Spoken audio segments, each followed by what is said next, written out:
არის ავტობუსების ნაკლებობა და სამარშრუტო ტაქსების ნაკლებობა, არის ასევე ხაზების ნაკლებობა და დეფიციტი. ასევე პრობლემა არის ის, რომ ბასლაინი, რაც იყო დაპირებული, ბოლომდე არ უერთდება ქალაქის ცენტრს. ირკვევა, რომ უბნიდან საზოგადოებრივი ტრანსპორტით გაღწევა მხოლოდ დასაწყისია. უბნიდან გასვლის შემდეგ ავტობუსი მანქანების უზარმაზარ საცობში ხვდება.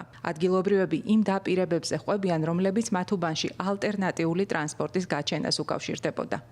არის რაღაცა დაპირებები, რომლებიც არადა არ შესრულდა აქამდე და ეხლა უკვე ფიქრობთ, რომ ალბათ არ შესრულდება, ეს უფრო ცოტა წინასაარჩევნო დაპირებას უფრო გავს და ფაქტიურად ტერიტორია აღარ არის დარჩენილი, სადაც თქვათ ეს მიწის ზედა მეტრო შეიძლება რომ გაკეთდეს და აი როცა საუბრობენ მიწის ზედა მეტროზე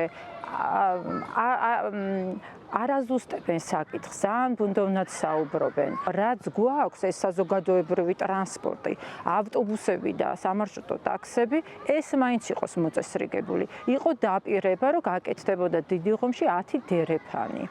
და დაემატებოდა ხაზებიც და დაემატებოდა ავტობუსების რაოდენობაც. მაგრამ ეს სამწუხაროდ არ მოხდა, შესრულდა ნაწილობრივ. ბოლო კრიტიკული წერტილი რა იქნება, ამის წარმოდგენაც გვიჭერს.